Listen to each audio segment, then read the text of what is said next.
ఇప్పుడు మనం ఒక రియల్ లైఫ్ స్టోరీ చెప్పుకుందాం. ఇది మీ అందరికీ తెలిసే ఉంటుందనుకుంటున్నాను.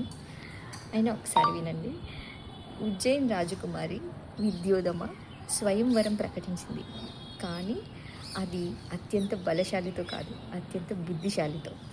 అయితే అది ప్రకటించగానే దేశ దేశాల నుంచి పండితులందరూ వచ్చారు. వాళ్ళందరూ కూడా ఆమె యొక్క శాస్త్రీయ జ్ఞానానికి ఎవరూ సాటి రాలేకపోయారు.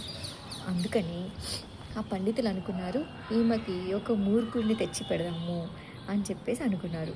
వాళ్ళు అలా వెళ్తూ ఉంటే తాను కూర్చున్న కొమ్మని తానే నరుక్కుంటూ ఒక మూర్ఖుడు కనిపించాడు. అమ్మ, ఇంతకన్నా పెద్ద మూర్ఖుడు ఎవ్వరు ఉండరు, ఇతన్నే మన పండితుడిగా విద్యోధమాకి పరిచయం చేద్దాం అని చెప్పేసి తీసుకొచ్చి ఇతనే మా పండితుడు, ఇతను మాటలతో కాదు ఓన్లీ చేతలతోనే సమాధానం చెప్తాడు అని చెప్పేసి ఆ విద్యోధమాకి పరిచయం చేశారు.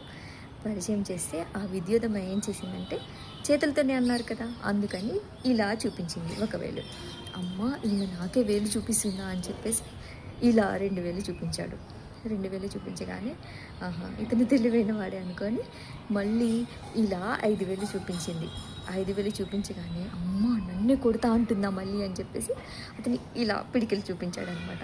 అలా చూపించగానే ఈ పండితులు ఏమనుకున్నారంటే, అమ్మో ఇది ఎటో వెళ్ళిపోతుంది అని చెప్పేసి కవర్ చేద్దామని మా పండితులు ఏమంటున్నారంటే, 5 పంచభూతాలు కలిస్తేనే కదా ఒకటైతేనే కదా అని చెప్పేసి ఏదో కవర్ చేశారు. అలాగా చేసి ఇతను చాలా పెద్ద మేధస్సు ఉన్నవాడిగా వాళ్ళు అలాగా చెప్పేశారనమాట. ఆ విద్యోధమ ఏం చేసింది, ఏమీ ఆలోచించకుండా అవును నిజంగానే అనుకొని అతన్ని పెళ్లి చేసేసుకుంది. పెళ్లి చేసుకున్న తర్వాత తెలిసిన నిజం ఏంటంటే, అతను ఒక పండితుడు కాదు, చాలా పెద్ద మూర్ఖుడు అనేసి.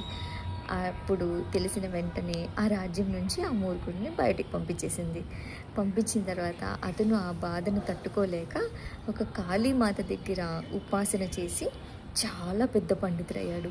ఎంత పండితుడంటే ఇప్పుడు దేశాల నుంచి వచ్చిన పండితులందరూ కూడా అతని దగ్గర అపాయింట్మెంట్ తీసుకొని వచ్చేంతగా అంత పాండిత్యం నేర్చుకొని పెద్ద పండితుడైపోయాడు అనమాట. అతనే కాళిదాసు. ఇది మీకు తెలిసే ఉంటుంది.